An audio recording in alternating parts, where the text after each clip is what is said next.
पंखो बंद करो। 31 શીતળતા છે ને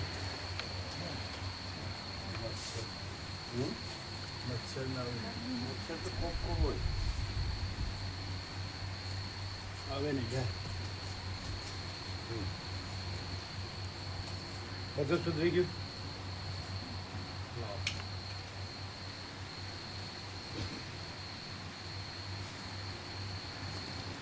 અચ્છા તો આવ્યું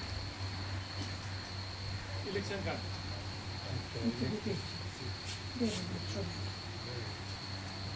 બેમાં જ આવ્યું, 2 પાના જ આવ્યા નહીં જે સુધારા 2 પાના આવ્યા. 2 નંબરનું પાનું, 2 નંબરના બસનું અને 6 નંબરની બસ.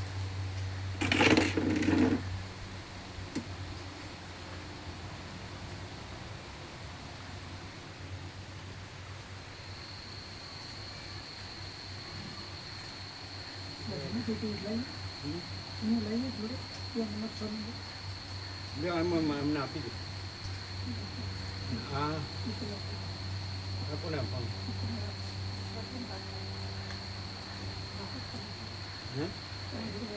અરે લઈ જાઓ કીધું, પ્રભુ આપજો કીધું એમ. બરોબર, આ તો હવે સુધરી ગયું. હા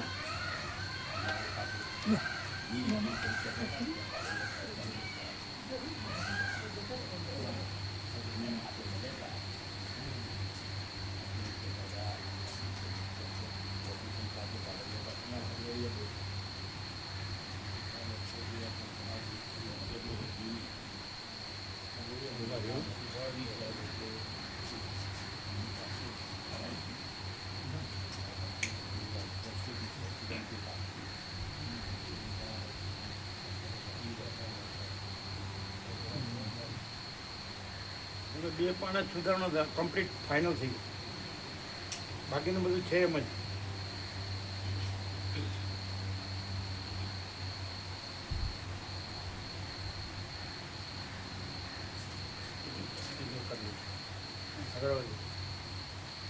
બસ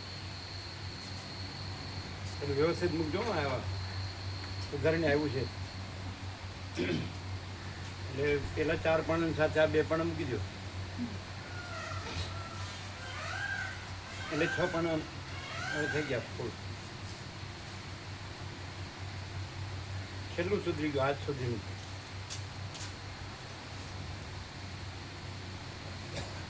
આજમાં બધી ધ્યાન રાખવાની, જેનું બંધ રહ્યું એને સેવા આપવાની હોય ને જે લાવે સેવા દેવાની, લેવા આપવાની, લેવા દેવાની, 0-0 કરી દેવાનું હોય. ત્યાં તો આપવાનું 0-0 થઈ ગયું.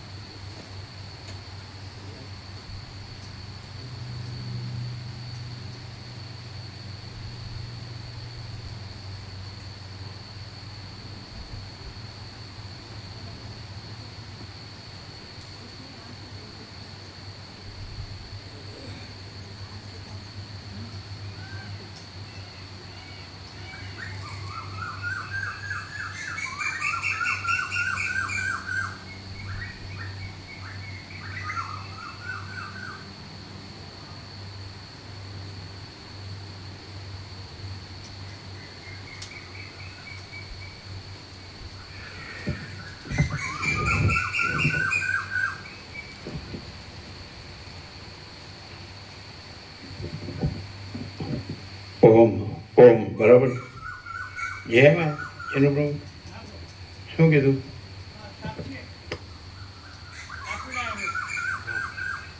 મેનેજર હતા એ પેલા મેનેજર હતા, હાજર હતા એમ એમના હાથમાં જ હા, હતું. આજના હાથમાં હતું. અને આગલા પાના પ્રભુનો ફોટો નથી, સાઈડમાં વચતામાં. બરાબર. એટલે ખુશી પ્રોફાઇલ પેલું મંગાવ્યું ડાયરેક્ટ ફોનમાં કોપી મંગાવી. એટલે આ મોટી હતી ને કે નાની ફાવે ને મોબાઈલ હા એ લે ખુશી બહુ ડાયરેક્ટ કોન્ટેક્ટ એમણે કરાવ્યો. કીધું લેવાનું હા, અને નિરપેક્ષ એ પેક્ષા આપ્યો. વાંચવા માટે. હા, વાંચવા માટે અને કીધું લેવા તો કે પેલું એમનો આવે છે માસિક આવે છે એમાં કંઈ આપીશું નહીં તો થોડું શોર્ટ કરીને. એટલે આપણે નાની કોપી આપીએ, આ ડબલ છે ને હિન્દી ગુજરાતી, એટલે આપણે છે ને નાની કોપી વટ્ટામાં છે ને બે પાનામાં એ મોકલાવી કયું બે પાનું?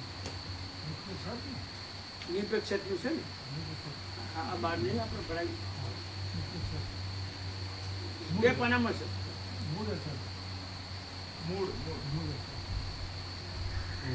એ આપીશું એટલે એ પેલા માસિક આવે છે એમાં સાચી. એટલે સુશીલ બહુ કહેવાનું હા એ આપશે. હા. અને કીધું અમિત શાહ છે ને એમને એકદમ આપજો કીધું. હે અમિત શાહને મોકલાવજો, અમિત શાહ છે ને બરાબર. પ્રમુખ એમને મોકલાવજો નિરપેક્ષ આની અપેક્ષા. બરાબર.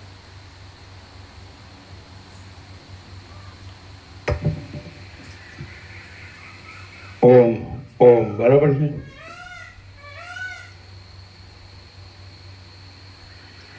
ઓમ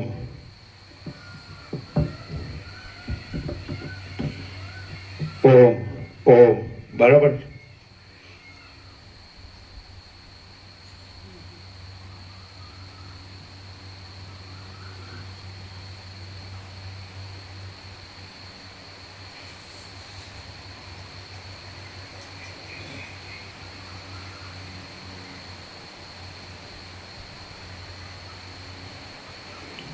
પરમ ચિદાકાશ,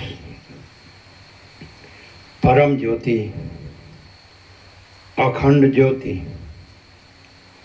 મહાચિદાકાશ, સ્વયં પ્રકાશ, સંપૂર્ણ પ્રકાશ, પૂર્ણ બ્રહ્મ, અનંત તેજઘન, અનંત ચિદઘન, પરમાકાશ, કેવલ, અનંત, શુદ્ધ, તેજઘન, પરમાકાશ, અખિલ આત્મા, પૂર્ણ બ્રહ્મ, પરમાત્મા, પરમ ચિદાકાશ, પરમ જ્યોતિ, અખંડ જ્યોતિ,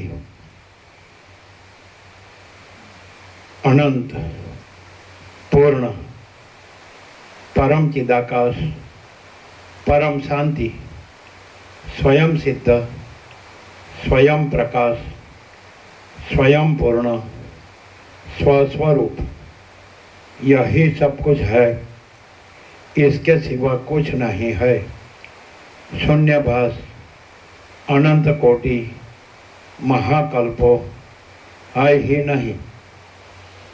महाचिदाकाश, स्वयं प्रकाश, संपूर्ण प्रकाश, महाचिदाकाश ज्योति, अनंत, अखंड, अभेद, महाचिदाकाश ज्योति, महातत्व, महासामान्य, महाचिदाकाश, स्वसंवेद्य, सहज निर्विकल्प, महाचिदाकाश, परम कैवल्य, परम शांति, परम चिदाकाश, अनंत, पूर्ण, निरपेक्ष सत, अनंत, संपूर्ण, अपरिघी, निर्भ्रांत, निरपेक्ष, वशिष्ठ राम, निर्वाण.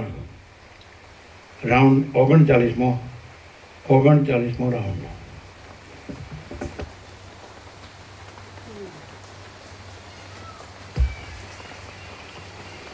आद्य परब्रह्म सद्गुरु देव की जय. ઓમ શ્રી પરમાત્મને નમઃ.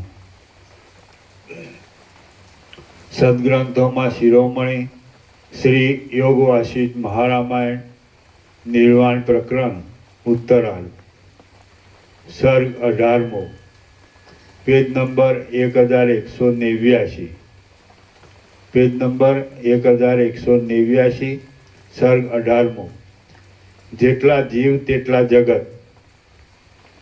આ 18મા સર્ગમાં મરી ગયેલા જીવોના મનમાં રહેલા અને પવનોએ આકાશની અંદર ચોતરફ આકર્ષણ કરી વહન કરતા અનંત જગતો વિશે વર્ણન આવશે.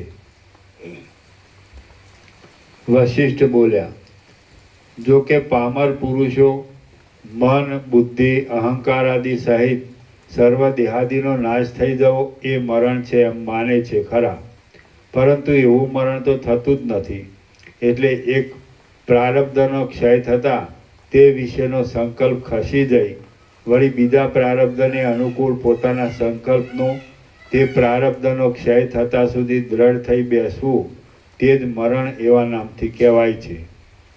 તે મરેલા જીવના સંકલ્પ વડે કલ્પાયેલ જગતની અંદર રહેલા મેરુ અને મંદરાચળ આદિ પર્વતો, નદીમાં પ્રતિબિંબવાળા થયેલા પર્વતોની પેઠે મિથ્યા હોવાથી દ્રઢ રીતે નહીં રહ્યા છતાં પણ કેમ જાણે દિશાઓના પવનો વડે આપણી નજર આગળ ખેંચતા હોય તેમ મારા જોવામાં આવે છે, અને તમે પણ તે જુઓ. કેળના કોમળ પાંદડાના જથ્થો જેમ એકબીજામાં રહેલો હોય તેમ એકબીજાની ઉપર અને એકબીજાની અંદર જોડાઈને રહેલા સમાન પ્રારબ્ધવાળા જીવોને સરખી રીતે અનુભવમાં આવતા અને બીજાઓને વળી જુદી જુદી રીતે અનુભવમાં આવનારા અનેક સંસારો આકાશની અંદર રહેલા છે. રામ બોલ્યા,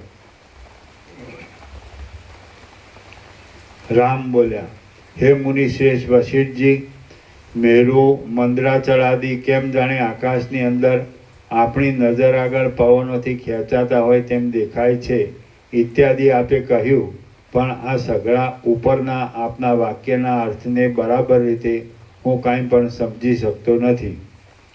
વશિષ્ઠજી બોલ્યા, પ્રાણની અંદર ચિત્ત રહેલું છે અને ચિત્તની અંદર જે રીતે બીજમાં સૂક્ષ્મ રૂપે આખું વૃક્ષ રહેલું છે તે રીતે આ આખું જગત સૂક્ષ્મ રૂપથી રહેલું છે. વશિષ્ઠજી બોલ્યા, પ્રાણની અંદર ચિત્ત રહેલું છે અને ચિત્તની અંદર જે રીતે બીજમાં સૂક્ષ્મ રૂપે આખું વૃક્ષ રહેલું છે તે રીતે આ આખું જગત સૂક્ષ્મ રૂપથી રહેલું છે. જેમ પ્રવાહી સમુદ્રનું જળ નદીના જળ સાથે મળી જાય તેમ પુરુષનું મરણ થતાં બહાર નીકળેલા તેના પ્રાણવાયુઓ આકાશમાં રહેલા મહાવાયુ સાથે મળી જાય છે. આમ આકાશના વાયુ વડે ખાસ કરી ખેંચાયેલા એ પ્રાણવાયુઓની અંદર રહેલા જગતો જો કે માત્ર સંકલ્પ રૂપ જ છે, છતાં કેમ જાણે આમ તેમ પ્રાણવાયુ સાથે ખેંચાતા હોય તેમ ભાસે છે. પ્રાણવાયુઓ સહિત અને સંકલ્પ રૂપે સ્ફૂરતા જગતને પોતાના ગર્ભમાં ધારણ કરનારા પવનો વડે આ બધી દિશાઓને હું ચોતરફ ભરપૂર જ દેખું છું. સંકલ્પ વડે કલ્પાયેલા જગતોના સમૂહની અંદર આપણી નજર આગળ જ મેરુ પર્વત અને મંદરાચલ આદિ સર્વ દિશાઓના પવનો વડે વહન કરાય છે કે જે મારા જોવામાં આવે છે, અને તમે પણ બુદ્ધિરૂપી દ્રષ્ટિ વડે જુઓ. આકાશમાં રહેલા મહાવાયુની અંદર મરણને પ્રાપ્ત થયેલા જીવનના પ્રાણ રહે છે. પ્રાણની અંદર મન રહે છે, અને જેમ તલની અંદર તેલ રહે છે તેમ મનની અંદર આ જગત રહ્યું છે એમ તમે સમજો. જેમ આકાશમાં રહેલા પવનો વડે મનોમય પ્રાણ કે જે આકાશના જેવા અતિ હલકા છે તે ખેંચાય છે, તે પ્રમાણે એ પવનો પ્રાણની અંદર હોવાથી તેના પેટામાં રહેલા આકાશના જેવા હલકા જગતોને પણ ખેંચે છે. 4 પ્રકારના પ્રાણી સહિત આકાશ, પૃથ્વી આદિ દ્રશ્ય વર્ગને ધારણ કરનારા ત્રણેય જગત સંકલ્પથી પેદા થયેલા હોવાથી મિથ્યા છતાં આપણી પાસે જ સર્વ ઠેકાણે પવન વડે ગંધની માફક ધારણ કરાયેલ છે. હે રામચંદ્રજી, એ ત્રણેય લોક સંકલ્પરૂપ હોવાથી પોતાના સ્વપ્નમાં દેખાતા નગરોની પેઠે અને સ્વપ્નમાં તેવા નગરની અંદર દેખાતા નદીના પૂરની પેઠે આ ચર્મચક્ષુ વડે દેખાતા નથી, પરંતુ તે બુદ્ધિરૂપી નેત્ર વડે જોવામાં આવે છે. આકાશ કરતાં પણ અતિ સૂક્ષ્મ એ સર્વ જગતો સદાકાળ સર્વ ઠેકાણે રહેલા જ છે, પરંતુ જો તેનો સાર તપાસવા જઈએ તો કલ્પના માત્ર જ હોવાથી તત્વદ્રષ્ટિએ જોતા કશું પવનો વડે ખેંચાતું જ નથી. તો પણ જેમ તમે અમારી દ્રષ્ટિમાં સાંભળનાર, ઉપવેશને ધારણ કરનાર વગેરે ક્રિયા કરનાર તરીકે આ મારી પાસે રહ્યા છો તે સત્ય છે, તેવી જ રીતે ચેતન અંશ સર્વવ્યાપી હોવાથી એ જગતો પણ તે જીવોને ભોગવવાના તે સ્વર્ગ, નરક, પૃથ્વી આદિ પોતપોતાના લોકોમાં તેઓની દ્રઢ ભાવના બંધાઈ જવાથી તેવા સુખ દુઃખ આદિ અર્થોને અને ક્રિયાઓને ઉત્પન્ન કરનાર હોવાથી તેઓની દ્રષ્ટિમાં સત્ય જ છે. જળમાં પ્રતિબિંબવાળા થયેલા નગરોની પેઠે આપણી પાસે જ પ્રાણરૂપી નદીના પ્રવાહમાં આ જગતો કે જે વાસનારૂપ જ હોવાથી પ્રકટ જ થયેલા નથી તે વહે જાય છે, અને તે પ્રમાણે પવનની અંદર મહાવાયુ વડે ખેંચાતા છતાં પણ ખરી રીતે જોઈએ તો ખેંચાતા નથી. હે રામચંદ્રજી, જેમ પવનો વાયુમાં રહેલા અતિ સૂક્ષ્મ સુગંધને ફેલાવે છે, તેવી જ રીતે પ્રાણવાયુની અંદર રહેલા અને આકાશના જેવા અતિ સૂક્ષ્મ જગતોને પણ તેઓ ખેંચે છે. જેમ ગળાને કોઈ એક દેશમાંથી બીજા દેશમાં લઈ જવામાં આવે તો પણ તેની અંદર રહેલા આકાશમાં કશો ફરક પડતો નથી, તેમ ત્રણેય લોકની ભ્રાંતિને ધારણ કરનારું ચિત્ત ભલે સંકલ્પ ભેદ દ્રષ્ટિ આદિ ભાવને પ્રાપ્ત થાય, પરંતુ તેની અંદર રહેલા અધિષ્ઠાન ચૈતન્યમાં કશું પણ રૂપાંતર થતું નથી. જેવી રીતે મરી ગયેલા જીવોને દેખાતું તેઓનું મનોમય જગત સંકલ્પરૂપ હોવાથી મિથ્યા છે, તેમ આ તમને દેખવામાં આવતું જગત પણ સત્ય નથી, કિંતુ મિથ્યા જ છે. અને કેમ જાણે શાંતિ વડે તમને દેખવામાં આવતું હોય, શાંતિ નહીં, ભ્રાંતિ નહીં.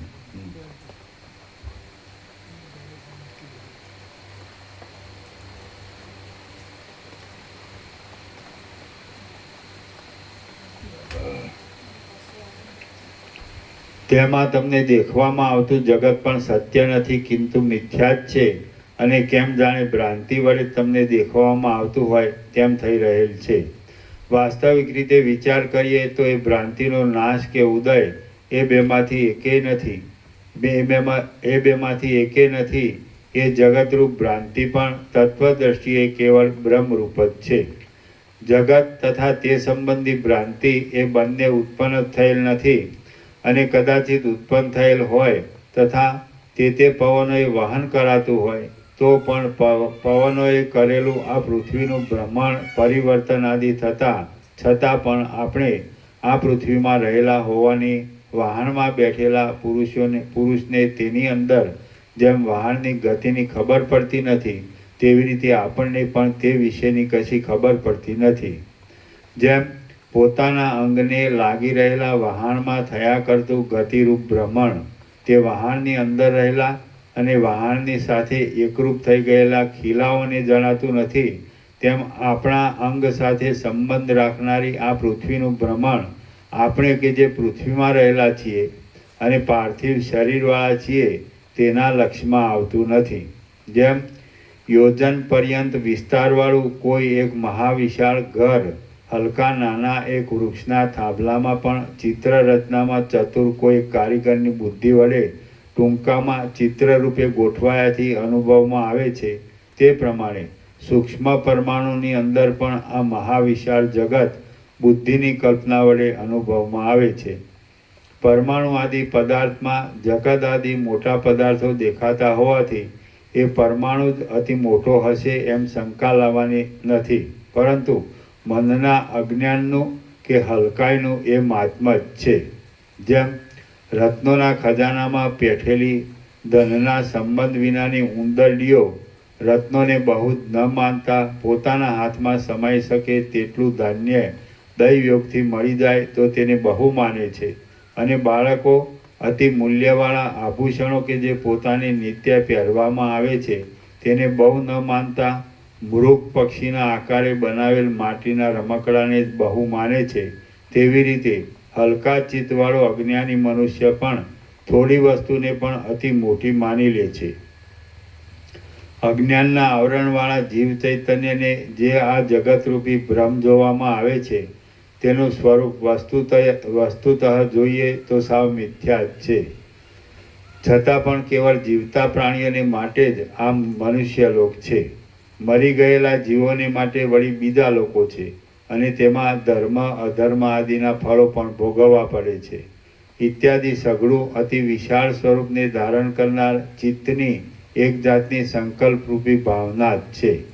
ગમે તો સર્વજ્ઞ હોય તો પણ પ્રારબ્ધનો નાશ થાય ત્યાં સુધી વ્યવહાર ચલાવવા માટે અમુક હેય કૌંસમાં ત્યાગ કરવા યોગ્ય અને અમુક ઉપાદેય ગ્રહણ કરવા યોગ્ય છે એવું અજ્ઞાન સૂક્ષ્મ રૂપથી પણ અંદર રહેલ હોય ત્યાં સુધી થોડી ઘણી પણ જગતરૂપ ભ્રાંતિની ભાવના થવા રૂપી મૂઢતા પણ રહેલી હોય છે.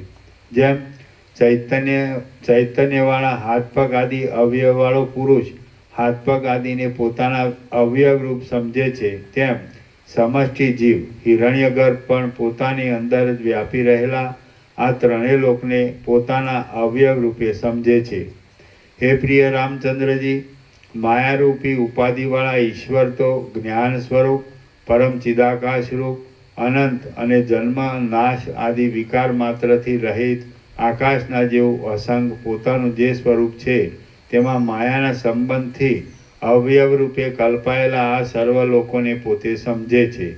અને પછી પ્રલયકાળમાં પણ પોતે જેમ લોઢાનો ગોળો ચેતન હોય તો પોતાની અંદર સૂક્ષ્મ રૂપે રહેલ હોય અસ્ત્રો વગેરેને ભવિષ્યમાં થનારા વિકારો તરીકે દેખે તેવી જ રીતે જ્ઞાની પરમેશ્વર પણ આ ત્રણ લોકરૂપી બ્રહ્મ પોતાની અંદર જ સૂક્ષ્મ રૂપે ભાવિ તરીકે રહેલ છે એમ સમજે છે. હે પ્રિય રામચંદ્રજી, માટીનો પિંડો કે જે અધિષ્ઠાન દ્રષ્ટિએ સત્ય છે અને માટી વગેરે આરોપિત રૂપે અસત્ય છે તે જો જ્ઞાનવાળો હોય તો જેમ ગઢો કોડિયું વગેરે પોતાની અંદર ભાવિમાં થનાર વિકારોને સૂક્ષ્મ રૂપે રહેલ જ સમજે તેમ ઈશ્વર પણ પોતાની અંદર સૂક્ષ્મ રૂપે ભાવિ તરીકે રહેલા જ આ જગતને જાણે છે.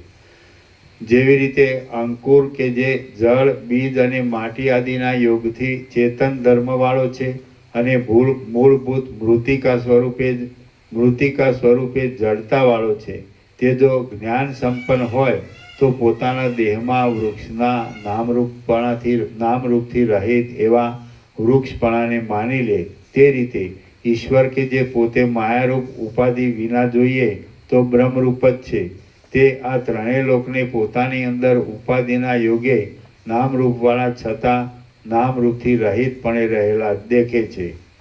જેમ અરીસો કે જે અધિષ્ઠાન દ્રષ્ટિએ જોઈએ તો ચેતન છે અને આરોપિત દ્રષ્ટિએ જોઈએ તો જડરૂપ છે તે પોતામાં પ્રતિબિંબ રૂપે રહેલ અને ખરી રીતે આભાસ માત્ર હોવાથી પોતાનામાં ન રહેલ નગરને જો કે પોતે જ્ઞાનવાન હોય તો જાણે તે રીતે ઈશ્વર કે જે બ્રહ્મરૂપ જ છે તે માયા અવિદ્યા આદિ ઉપાધિવાળી દ્રષ્ટિએ આ ત્રણેય લોકને પોતાની અંદર વિવત રૂપે રહેલા સમજે છે અને ઉપાધિ રહિત શુદ્ધ દ્રષ્ટિ વડે તેને નથી જ એમ માને છે.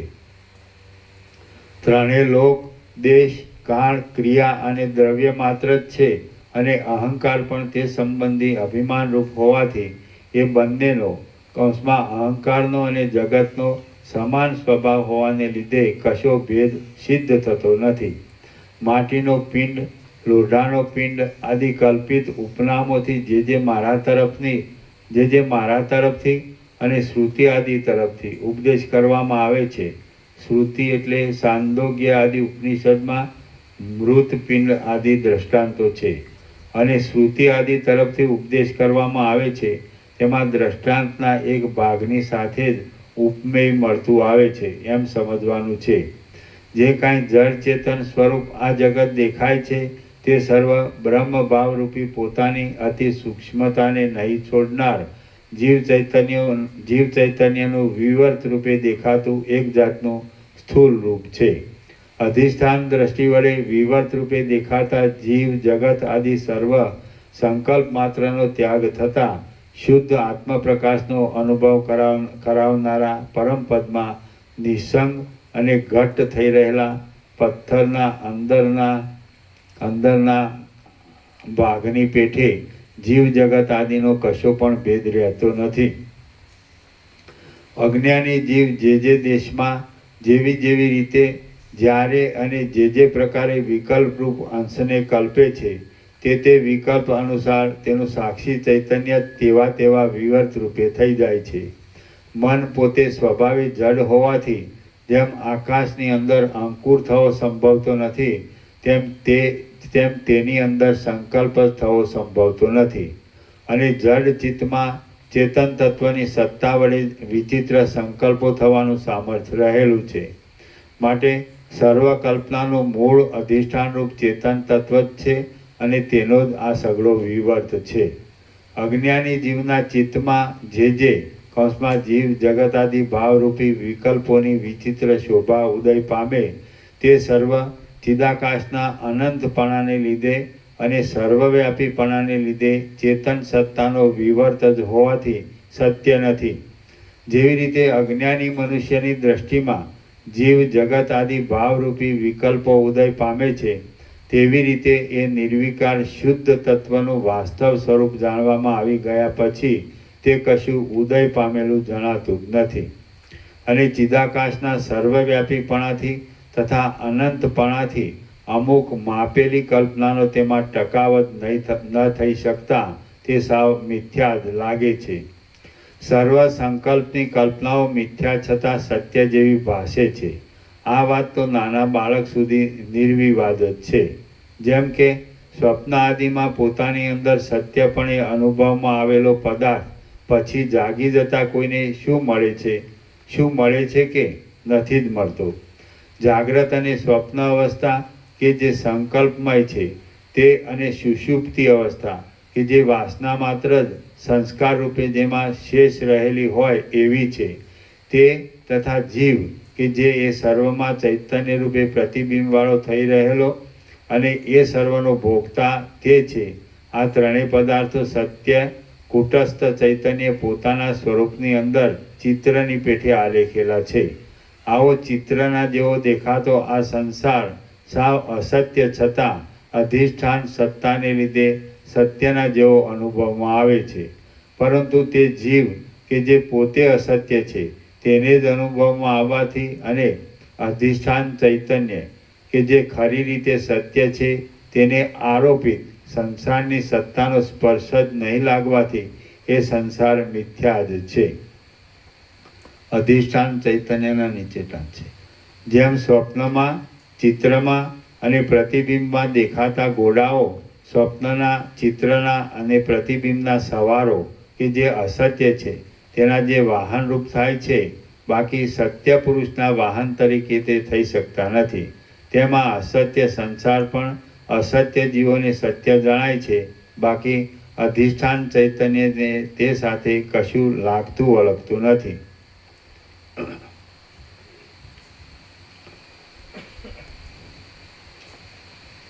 ત્રણેય કાળમાં નાશ ન પામનાર સત્ય બ્રહ્મ તત્વ જ જેમ અજ્ઞાન દશામાં પોતાની સત્યતાને જગતમાં આરોપિત કરી દઈ જગતરૂપે સત્ય ભાસે છે, તેમ જ્ઞાન થયા પછી નાશ પામેલા એ જગતમાંથી પોતાની અધિષ્ઠાન સત્તાને પાછી પોતાની અંદર સમેટી લઈ જગતના રૂપે આરોપિત દ્રષ્ટિએ અસત્ય પણ જણાય છે.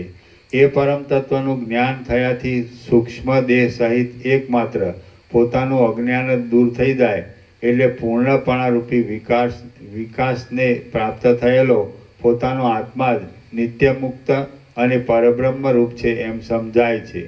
અજ્ઞાન દ્રષ્ટિએ જોતા આકાશની અંદર પ્રાણવાયુ સાથે જગતનો સાલમલી વૃક્ષના રૂની પેઠે વાયુઓ વડે ખેંચાય છે અને પારમાર્થિક દ્રષ્ટિએ જોતા પથ્થરોને જેમ આકાશની અંદર પવન ન ધારણ કરી શકે તે રીતે એ જગતો વાયુ વડે ખેંચાતા જ નથી, કેમ કે તે સંકલ્પમય હોવાથી ખરી રીતે છે જ નહીં. એવી રીતે પ્રત્યેગાત્મા કે જે બરાબર નહીં ઓળખાયાથી સર્વ પદાર્થ સમૂહના ખજાનારૂપ થઈ રહેલો છે અને સર્વત્ર ફેલાઈ રહેલા શૂન્ય આકાશના જેવો છે. તેની અંદર અનંત જગતો અવિદ્યા વડે રહેલા છે.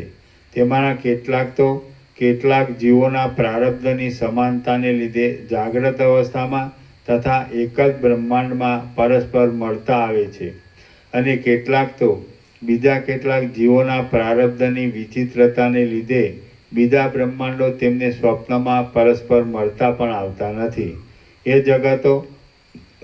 જગતો પરબ્રહ્મનું સર્વશક્તિમાનપણું હોવાથી ગુણ, ક્રિયા, વસ્તુ, જાતિ ઇત્યાદિથી અનંત રૂપે રહેલા છે અને અનેક કાર્યોના આરંભવાળા તથા દિશાઓના અંત સુધી રહેનારા મનુષ્યો વડે સંપૂર્ણ રીતે ભરેલા છે.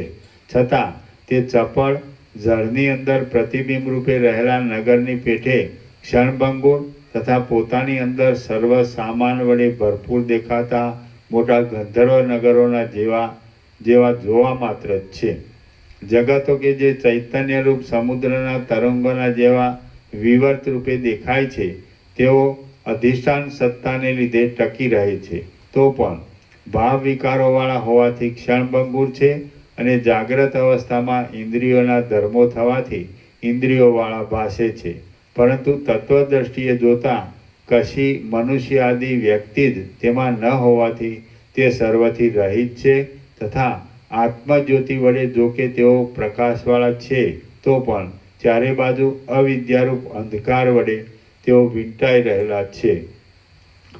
જેમ નદીના જળો જુદા જુદા નદીરૂપી પાત્રોમાં રહ્યા છતાં પણ સમુદ્રમાં ભેગા થઈ જાય છે, તેમ એ જગતો જુદા જુદા રહ્યા છતાં પણ અધિષ્ઠાન ચૈતન્ય રૂપે એકબીજાને મળતા આવે છે. અને જેમ આકાશની અંદર ભેગા જ ઉદય પામેલા તારાઓના તેજ એકબીજાની અંદર પરસ્પર મિશ્ર થઈ ગયા છતાં જુદા છે, તે પ્રમાણે એ જગતો પણ અધિષ્ઠાન દ્રષ્ટિએ એકબીજાને મળતા આવતા હોવા છતાં પણ આરોપિત દ્રષ્ટિએ ભિન્ન રૂપ થઈને રહેલા છે. શ્રી યોગ વાસિષ્ઠ મહારામાયણમાં નિર્વાણ પ્રકરણના ઉત્તરાર્ધનો જગત જાલ કોશ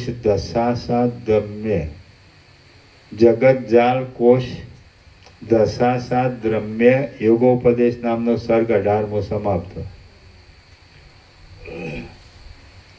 સર્ગ 19મો સમષ્ટિ વ્યષ્ટિ દેહની કલ્પના અને ભોગોનું વર્ણન. આ 19મા સર્ગમાં જીવનું સ્વરૂપ, તેનું તત્વ, સમષ્ટિ દેહ અને વ્યષ્ટિ દેહની કલ્પના તથા સ્થાન, ઇન્દ્રિયો આદિ ભેદથી ભોગ એ સર્વનું વર્ણન આવશે. રામ બોલ્યા, હે વશિષ્ઠ મુનિ, જીવનું જે કંઈ સ્વરૂપ છે, જે રીતે તે સ્થૂળ શરીર આદિ આકૃતિને ગ્રહણ કરે છે, જે રીતે તે પરમાત્માના સ્વરૂપને પ્રાપ્ત થાય છે અને જે રીતે તે બહારના વ્યવહાર કરે છે તે આપ મને કહો.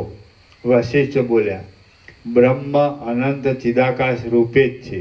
તે પોતાના સંકલ્પ વડે પોતાથી જ સત્તાવાળી એવી સૂક્ષ્મ શરીરરૂપી ઉપાધિમાં પ્રવેશ કરે છે અને તેને ટકાવી રાખનારા પ્રાણનો પોતે આધાર હોવાથી તે જીવ, સમષ્ટિ જીવ એવા નામથી ઓળખાય છે.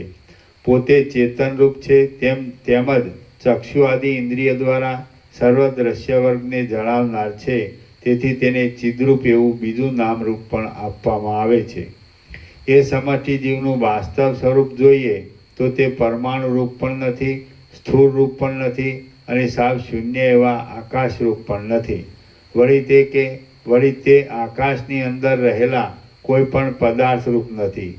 એ તો કેવળ ચૈતન્ય માત્ર જ છે, પોતાના અનુભવ રૂપ છે અને સર્વત્ર વ્યાપેલું છે. આને સમષ્ટિ જીવ કહેવામાં આવે છે.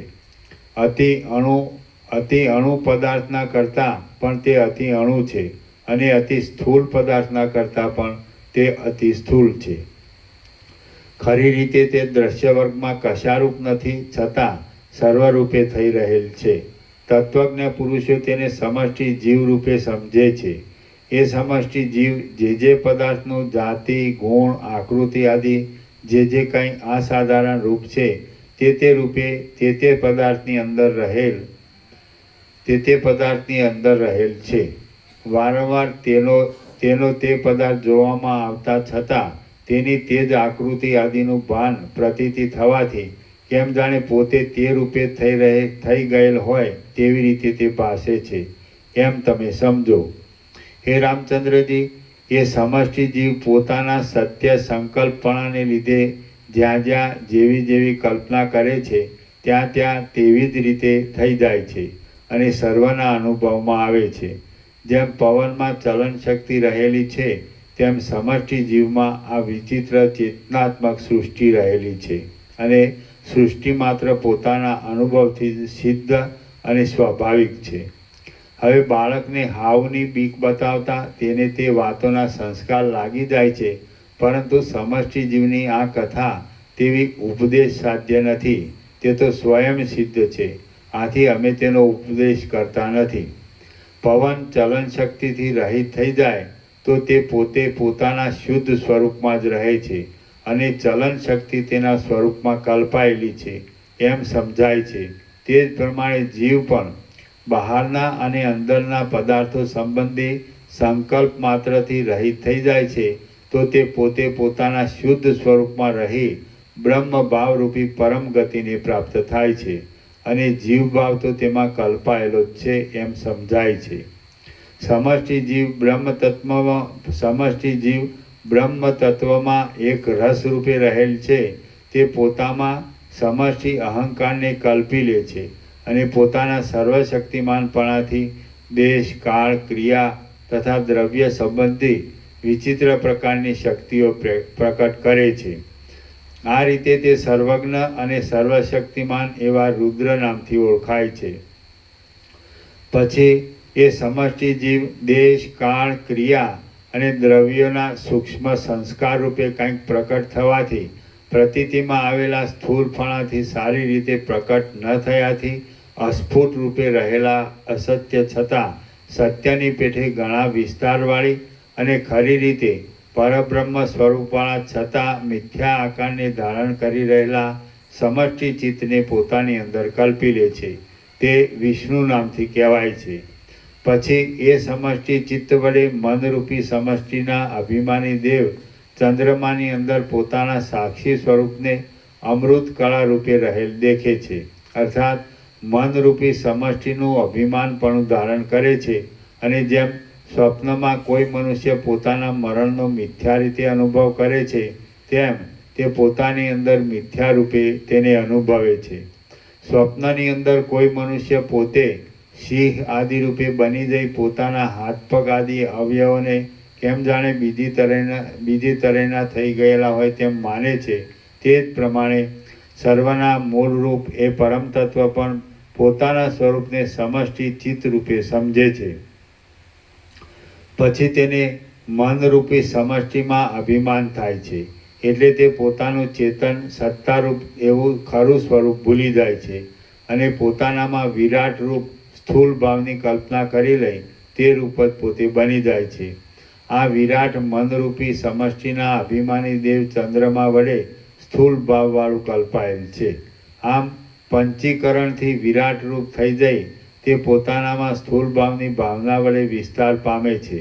હવે પોતાનો આત્મા કે જે મનના સમષ્ટિ રૂપ છે અને જે ચંદ્ર દેવતા વડે નિયમિત હોવાથી ચંદ્રરૂપ પણ કહેવાય છે, તે કેમ જાણે ચંદ્ર બી પ્રવાહી થઈ ગયું હોય તેમ તે ત્યાં દેખે છે. અર્થાત તે બુદ્ધિ સમષ્ટિનું અભિમાન ધારણ કરી લે છે અને તેને બ્રહ્મા કહેવામાં આવે છે.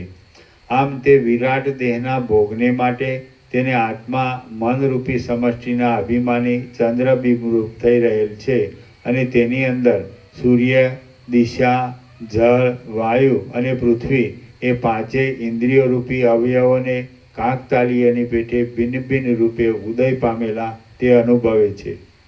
5 ઇન્દ્રિયોના જુદા જુદા 5 અવયવો તેના અનુભવમાં આવ્યા પછી તે તેના જુદા જુદા સ્થાન રૂપે થઈ રહેલા ભોગના દ્વારોને અનુભવે છે.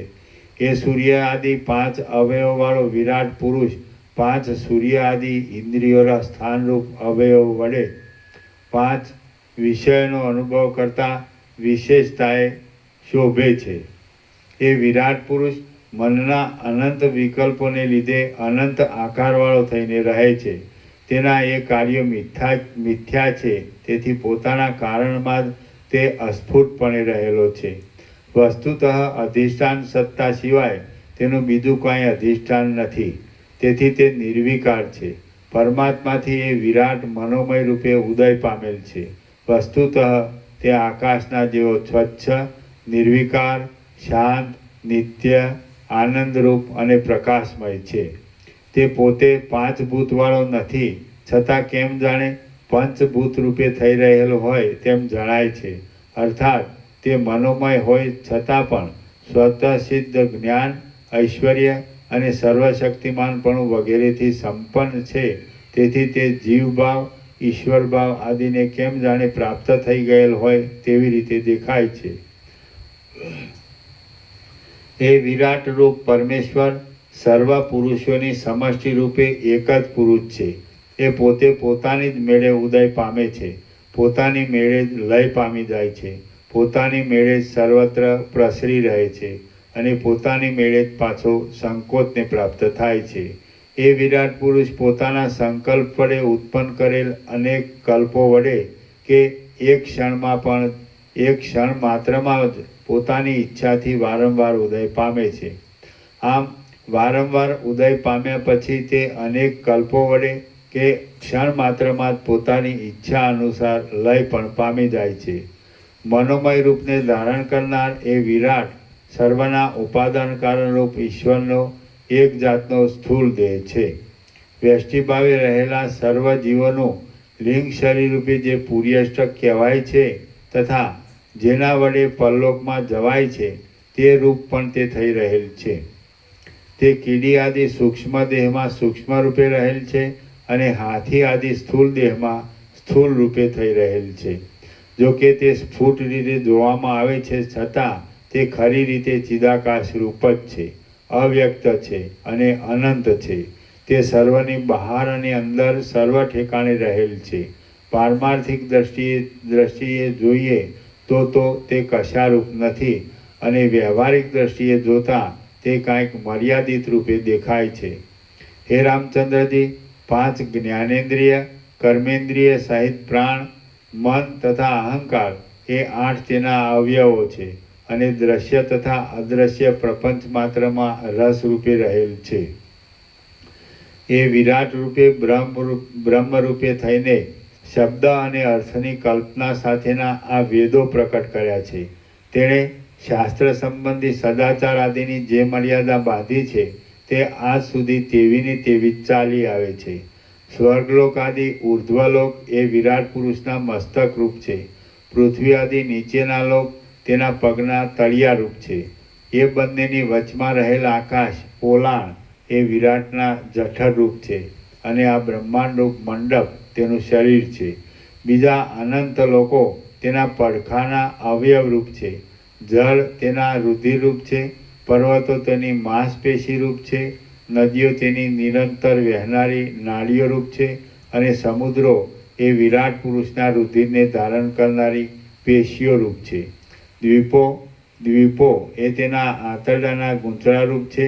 અતિ વિસ્તારવાળી દિશાઓ તેના બાહુરૂપ છે અને તારાઓ તેના રૂવાટાના સમૂહ રૂપ છે. આવહ પ્રવહ આદિ 49 વાયુઓ એ વિરાટના પ્રાણવાયુઓ રૂપ છે. સૂર્યમંડળ તેનું તીક્ષ્ણ નેત્ર છે અને વડવાનળ તેના પિત્તરૂપ છે. ચંદ્રમંડળ એ વિરાટના જીવરૂપ છે, વીર્યરૂપ છે, ચરબીરૂપ છે, બળરૂપ છે અને સંકલ્પના મોટા કેસ જેવા મનરૂપ છે. પરમ મોક્ષરૂપ પરબ્રહ્મ એ વિરાટના ખરા સારરૂપ પરમ તત્વ છે.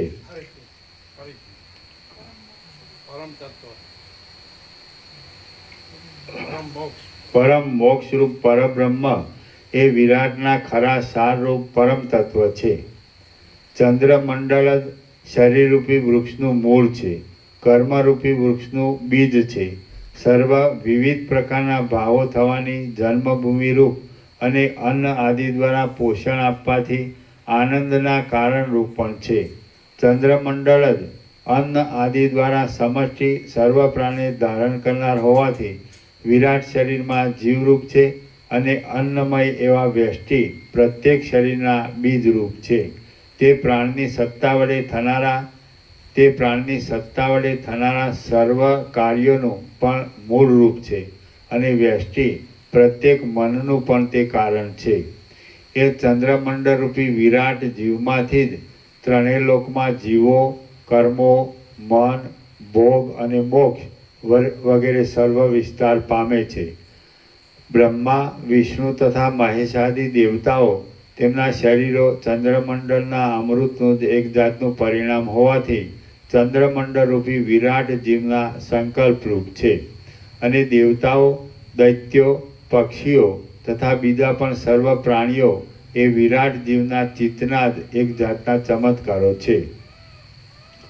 ચંદ્રમંડળમાં સાક્ષીપણાથી પોતાને અમૃત કળા રૂપે અનુભવ કરનાર એ વિરાટ જીવ એક જાતનો ચેતન તત્વનો જ વિવર્ત છે. પોતાનો સંકલ્પ સત્ય હોય છે, તેથી તે સૃષ્ટિના આરંભ કાળમાં જ્યારે જેવી દેવતા આદિ શરીરના આકારની ભાવના કરે છે, ત્યારે તેવી રીતે જ કેમ જાણે પ્રથમથી તેમજ સિદ્ધ હોય તેવી રીતે પોતે થઈ જાય છે. હે રામચંદ્રજી, એ ચંદ્રમંડળ જ સર્વ જીવોની સમષ્ટિરૂપ વિરાટ જીવનું સ્થાન છે. વિરાટનું એ શરીર એક નહીં થયેલા પંચ મહાભૂતોરૂપી 5 અવયવવાળું છે અને તે જાગ્રત અવસ્થા રૂપે સર્વના અનુભવમાં આવે છે. જ્યારે ચંદ્રની કળાઓ ઔષધિઓમાં પ્રવેશ કરે છે, ત્યારે તે જ દ્વારા આ વિરાટના જીવરૂપ ચંદ્રમંડળમાંથી સર્વ જીવો પ્રાણીઓના જીવનના સાધનરૂપ અનેક અન્નોમાં પ્રવેશ કરે છે. તે જ અન્નો જીવવાળા પ્રાણીઓના દેહમાં જીવરૂપ ઉપાધિનો આશ્રય કરી જીવનના સાધનરૂપ થાય છે. પછી એ જીવો સૂક્ષ્મ ભાવ વડે મનરૂપ થઈ જઈ ચેષ્ટા કરે છે તથા કર્મ અને જન્મમાં કારણરૂપ થાય છે. આ રીતે અનેક વિરાટો અને અનેક મોટા કલ્પો ચાલ્યા ગયા છે, હજી પણ થવાના છે અને હાલ પણ નાના પ્રકારની ક્રિયાઓવાળા એ અનેક વિરાટો અને મહાકલ્પો સત્તા ધરાવે છે. બ્રહ્મથી અભેદ ભાવે રહેલ અને અનંત વ્યષ્ટિ તથા અનંત સમષ્ટિના દેહોના સંબંધવાળી અધિષ્ઠાન સત્તા વડે જ તેના વિવર્ત રૂપે થઈ રહેલ એ વિરાટ પુરુષના ઉપર જણાવ્યા પ્રમાણે સર્વ દેશમાં અને સર્વકાળમાં માયાના સંબંધથી સબલમાં રહે છે. શ્રી યોગ વાસિષ્ઠ મહારામાયણમાં નિર્વાણ પ્રકરણના ઉત્તરાર્ધનો વિરાટાત્મ વર્ણન નામનો સર્ગ 19મો સમાપ્ત. સર્ગ 20મો. વ્યષ્ટિ સમષ્ટિ વિચાર. આ 20મા સર્ગમાં વ્યષ્ટિ જીવો પણ વાસના, કર્મ અને અભિલાષાને અનુકૂળ સંકલ્પો રચનાર હોવાથી સમષ્ટિ જીવના જેવા જ છે એમ વર્ણન કરાશે. વશિષ્ઠ બોલ્યા, પંચ મહાભૂત રૂપે થઈ રહેલ એ વિરાટ પુરુષ જેવી રીતે જેની અમુક આવી રીતે થાઓ એવી કલ્પના કરે છે, તેવી રીતે એ વિરાટ પુરુષના સત્ય સંકલ્પને લીધે જાણે ચિદાકાશ જ તે રૂપ થઈ ગયેલ હોય તેમ જણાય છે. હે રામચંદ્રજી, જગતમાં જે કાંઈ ઉત્પન્ન થયેલ જોવામાં આવે છે તે સર્વ વિરાટના જ સંકલ્પ રૂપ છે એમ વિવેકીઓ સમજે છે. કેમ કે બ્રહ્મ એ વિરાટની અંદરનું ચેતન તત્વ છે અને તે પોતાની પૂર્વકાળની વિરાટ આદિની ઉપાસના વડે ઉત્પન્ન થયેલી વાસનાના યોગથી સૃષ્ટિના આરંભકાળમાં વિરાટ રૂપ થઈ જાય છે. આમ તે પોતાની પ્રથમની ઉપાસનાના ફળ રૂપે પંચ મહાભૂતાત્મક એવી વિષય સમષ્ટિના ભોગમાં તત્પર થઈ રહે છે. એ વિરાટ જગતના સર્વ પદાર્થ સમૂહોના કારણરૂપ છે. હવે કાર્ય માત્ર કારણના જેવા જ હોય છે, તેથી સમષ્ટિ જીવમાં જેમ આ વિરાટ તેની અધિષ્ઠાન સત્તાની અંદર ચોતરફ ફેલાયેલું જોવામાં આવે છે, કારણ માત્ર એ વિરાટ જગતના સર્વ પદાર્થ સમૂહોના કારણરૂપ છે. હવે કાર્ય માત્ર કારણના જેવા જ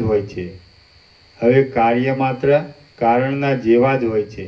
તેથી સમષ્ટિ જીવમાં જેમ આ વિરાટ તેની અધિષ્ઠાન સત્તાની અંદર ચોતરફ ફેલાયેલું જોવામાં આવે છે, તેમ પ્રત્યેક જીવ પણ પોતાની અંદર વિરાટની સર્વ સૃષ્ટિ રચવાને સમર્થ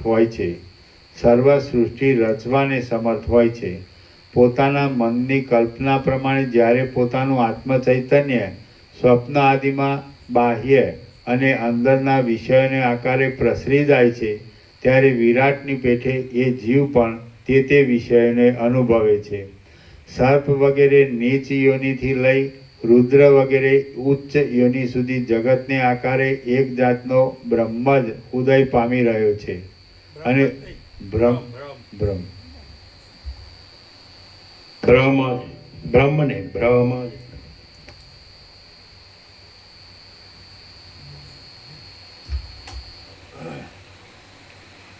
સર્પ વગેરે નીચ યોનિથી લઈ રુદ્ર વગેરે ઉચ્ચ યોનિ સુધી જગતને આકારે એક જાતનો બ્રહ્મ જ ઉદય પામી રહ્યો છે અને તે સૃષ્ટિ રૂપે જોવામાં આવે છે.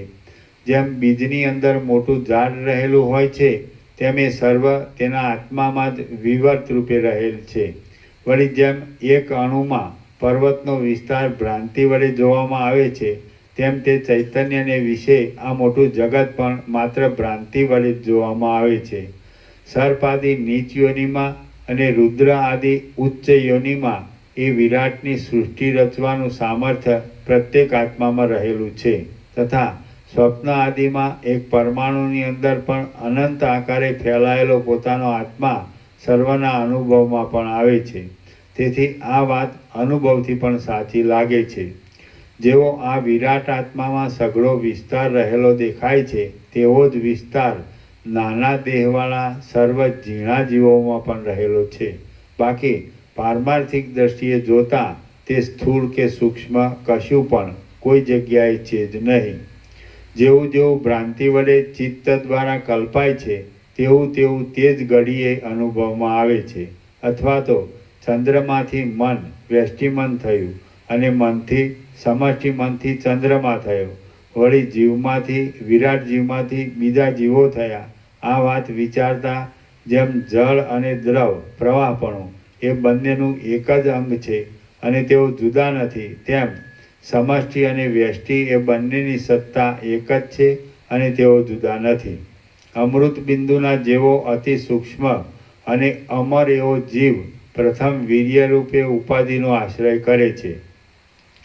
પછી એ વીર્યરૂપ ઉપાધિવાળા જીવને લીધે જ માતા પિતાના મૈથુન સમયમાં પૂર્ણ આનંદરૂપ અને સર્વત્ર ભરપૂર એવા બ્રહ્મનું ભોગાકાર થયેલી ચિત્તવૃત્તિમાં પ્રતિબિંબ પડે છે.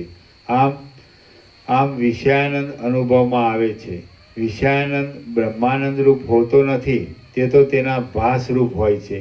તે આનંદ જીવ ચૈતન્યની અંદર રહેલો હોય છે. આમ વિષયાનંદ અનુભવમાં આવે છે. વિષયાનંદ બ્રહ્માનંદ રૂપ હોતો નથી. વિષયાનંદ બ્રહ્માનંદ રૂપ હોતો નથી, તે તો તેના ભાસરૂપ હોય છે. તે આનંદ જીવ ચૈતન્યની અંદર રહેલો હોય છે અને તેમાં પૂર્ણ વ્યાપેલો હોય છે. વીર્યના સ્વભાવરૂપ થઈ રહેલો આત્મા તેનો અનુભવ કરે છે. આમ આત્મા સર્વથી અતિ પ્રિય અને આનંદરૂપ એવા પોતાના સ્વરૂપને વીર્યરૂપ સમજીને વીર્યરૂપ થઈ જાય છે, તેમજ એવી આકૃતિને ધારણ કરે છે. પછી એ જીવ ચૈતન્ય વીર્યની અંદર જ સૂક્ષ્મ રૂપે રહેલા આ પાંચ ભૌતિક દેહને પણ અધ્યાસને લીધે આત્મારૂપ માની બેસે છે અને પોતે તે રૂપ બની જાય છે. આમાં અધ્યાસ કે ભ્રાંતિ વિના બીજું કાંઈ કારણ કે કાર્ય છે નહીં. ઉપાધિના યોગથી તેવે રૂપે દેખાતા જીવ ચૈતન્યનો દેહાદિક રૂપે થઈ જવું એવી જાતનો સ્વભાવ જ છે. એ વાત પણ અહીં બરાબર બંધ બેસતી થતી નથી. કેમ કે જીવ ચૈતન્ય પોતે ખરી રીતે શુદ્ધ અને અદ્વિતીય છે. તેથી તેનો એવો બીજો કોઈ અભાવરૂપ વિરોધી સ્વભાવ સંભવતો નથી. કે જેનાથી તેનું જુદાપણું બતાવવાને સ્વભાવરૂપ ધર્મની યોજના કરવી પડે છે. હવે દરેક વસ્તુનો સ્વભાવ બીજા પદાર્થોથી પોતાના અધિષ્ઠાનનું જુદાપણું બતાવનાર હોય તો અહીં તો પોતાના આત્મ સ્વરૂપથી બીજું કાંઈ જુદું જ નથી. એટલે ખરી રીતે સ્વભાવ એ શબ્દ જ અહીં વાપરી શકાતો નથી. જીવ ચૈતન્ય ઉપાધિની યોગે જીવ ભાવને પ્રાપ્ત થયેલ છે અને તે પણ પોતાના જીવને લીધે પોતે પોતાના સ્વરૂપને જીવરૂપ થઈ રહેલ દેખે છે. બાકી અંદર કે બહાર કોઈ જગ્યાએ જીવભાવ જીવથી જુદો સત્તાવાળો દેખાતો જ નથી. હવે પવન વાય છે. આ વાક્યમાં પવન પોતે જ વહેવાની ક્રિયારૂપ છે અને વહેવાની ક્રિયા કાંઈ પવનથી જુદી સત્તાવાળી દેખાતી નથી. છતાં વહેવું ક્રિયા અને પવન એ વસ્તુ એ પ્રમાણે વિકલ્પે કલ્પના કરી પવન વાય છે એમ કહેવામાં આવે છે. તે પ્રમાણે જીવ અને જીવપણું એ બંને વિકલ્પવાળી બુદ્ધિ વડે જ ભિન્ન કલ્પાયેલ છે. બાકી ખરી રીતે ભિન્ન નથી. જીવ પોતે વાસ્તવિક રીતે બ્રહ્મરૂપ જ છે. તે જાણે હિમ વડે વીંટાયેલો હોય તેમ અનિર્વચનીય અજ્ઞાન વડે વીંટાયેલો છે. તે દ્રશ્ય વસ્તુમાં વાસના વડે બંધાઈ રહ્યો છે અને પ્રાણ ઇન્દ્રિય આદિ જડ વર્ગમાં અધ્યાસ વડે પોતાપણું માની બેઠો છે. જન્મથી આંધળા માણસની પેઠે તે સત્ય માર્ગને પોતાના શુદ્ધ નિર્વિકાર સ્વરૂપને દેખતો નથી. આમ જગતના આકારે પ્રસરી રહેલી આ અતિ વિસ્તીર્ણ અવિદ્યા શક્તિ વડે વીંટાઈ રહ્યો છે. તે અદ્વિતીય એક બ્રહ્મરૂપ એવા પોતાના સ્વરૂપમાં દ્રષ્ટા અને દ્રશ્ય એવા ભેદની કલ્પના કરીને તેમાં અભિમાની થાય છે. પવનનું સ્વરૂપ જેમ ચલન શક્તિથી ઢંકાઈ જાય છે તેમ અજ્ઞાનથી તેનું આત્મ સ્વરૂપ ઢંકાઈ ગયું હોય છે અને તેને તે અજ્ઞાન વડે પોતે ઓળખી શકતો નથી. અજ્ઞાનરૂપ અને અસત્ય છતાં મિથ્યારૂપે પોતાના આકારને બતાવનારી અહંકારરૂપી મોટી ગાંઠને ભેદી નાખવી એ જ મોક્ષ કહેવાય છે. અજ્ઞાનરૂપ અને અસત્ય છતાં મિથ્યારૂપે પોતાના આકારને બતાવનારી અહંકારરૂપી મોટી ગાંઠને ભેદી નાખવી એ જ મોક્ષ કહેવાય છે. હે રામચંદ્રજી, અજ્ઞાનરૂપ વાદળાના આવરણથી રહિત થઈ જઈને તમે પ્રકાશમય ચેતન તત્વને જ પોતાના આત્મારૂપ સમજો.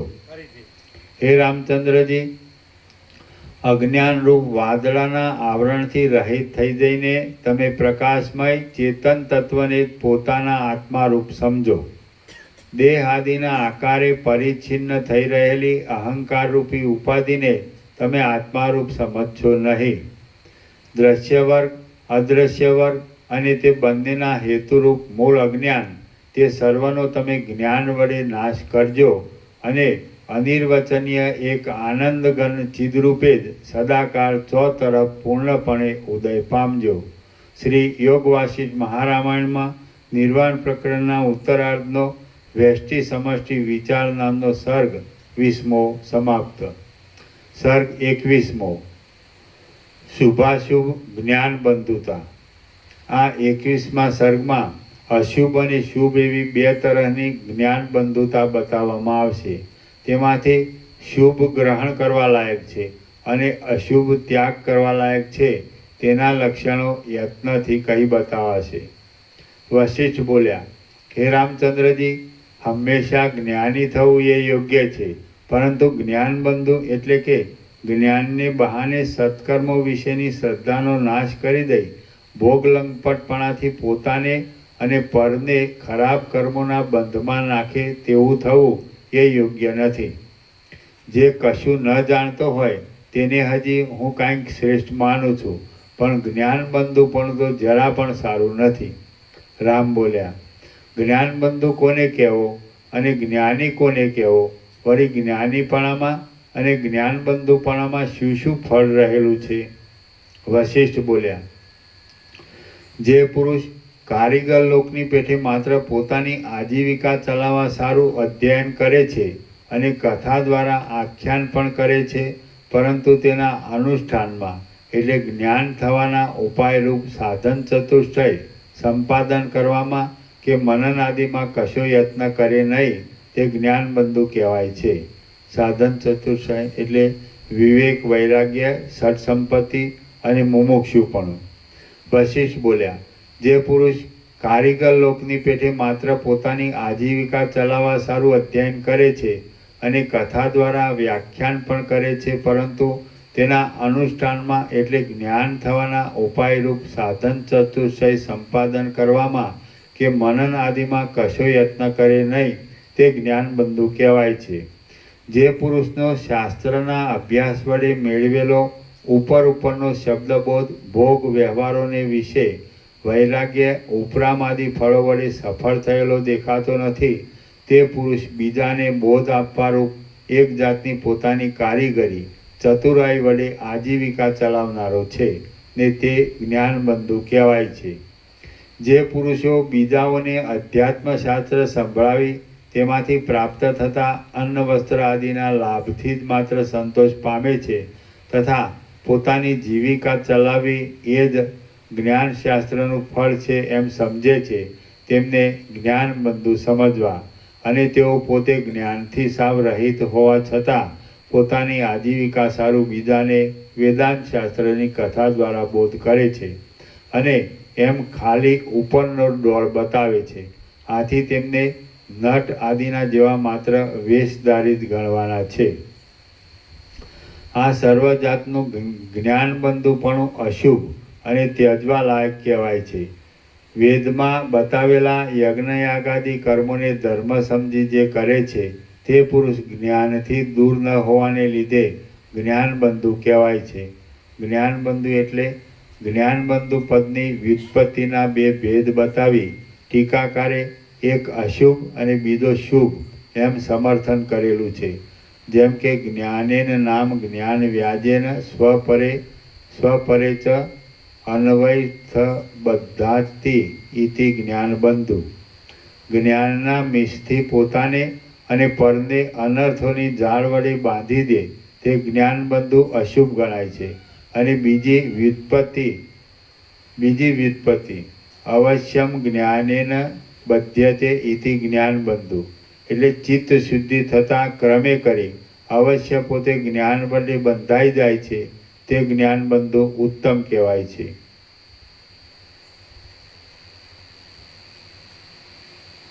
આ સર્વ જાતનું જ્ઞાનબંધુપણું અશુભ અને ત્યજવા લાયક કહેવાય છે.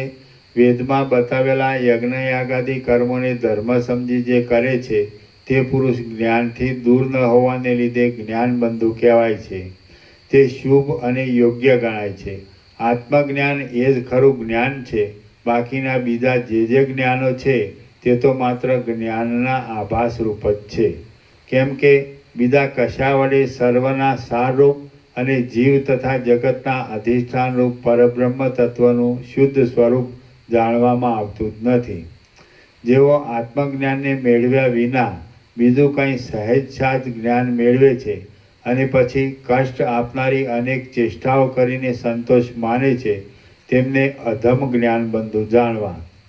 આ સંસારમાં બહારના અને અંદરના વિષયોને અનુભવનારી વૃત્તિઓની, તેના કારણોની, તેના આશ્રયની અને જાણવાના શબ્દ આદિ વિષયોની જે કાંઈ પ્રતીતિ થાય છે તે સર્વની મુમુક્ષુ પુરુષે સંકલ્પના ક્ષય એટલે સંન્યાસ દ્વારા આત્યંતિક શાંતિ જ મેળવવી જોઈએ. એટલે કે તેણે છેવટની સાતમી ભૂમિકાએ પહોંચ્યા વિના વચલી ભૂમિકામાં સંતોષ માની બેસવું જોઈએ નહીં, પણ એ પછીની ઉત્તરોત્તર ઉત્તમ એવી ભૂમિકાઓ મેળવવામાં પોતાના પ્રયત્નને જરાય શિથિલ કરવો નહીં. હે રામચંદ્રજી, તમે જ્ઞાનબંધુપણાને પ્રાપ્ત થઈ આ સંસારના ભોગરૂપી રોગોમાં કદી પણ આસક્ત થશો નહીં. આ જગતમાં હિત કરનાર અને માફકસર આહાર મેળવવા માટે શ્રુતિ, સ્મૃતિ તથા શિષ્ટ પુરુષોએ બતાવેલું શુદ્ધ કર્મ કરવું. આહારનો ઉપયોગ પ્રાણને ધારણ કરી રાખવા માટે છે. પ્રાણ ધારણ તત્વ જિજ્ઞાસા માટે છે અને તત્વજ્ઞાન ફરીવાર સંસારમાં જન્મ મરણનું દુઃખ ન ભોગવવું પડે તેને માટે છે. શ્રી યોગ વાસિષ્ઠ મહારામાયણમાં નિર્વાણ પ્રકરણના ઉત્તરાર્ધનો જ્ઞાન વિચાર નામનો સર્ગ 21મો સમાપ્ત. સર્ગ ઓમ ઓમ ઓમ. પ્રસાદ આપો.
પેલો અડધો લાડુ પ્રસાદ છે જેને બાકીજાને આપો.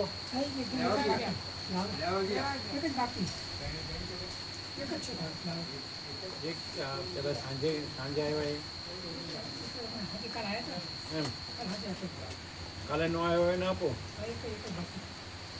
એને આપો.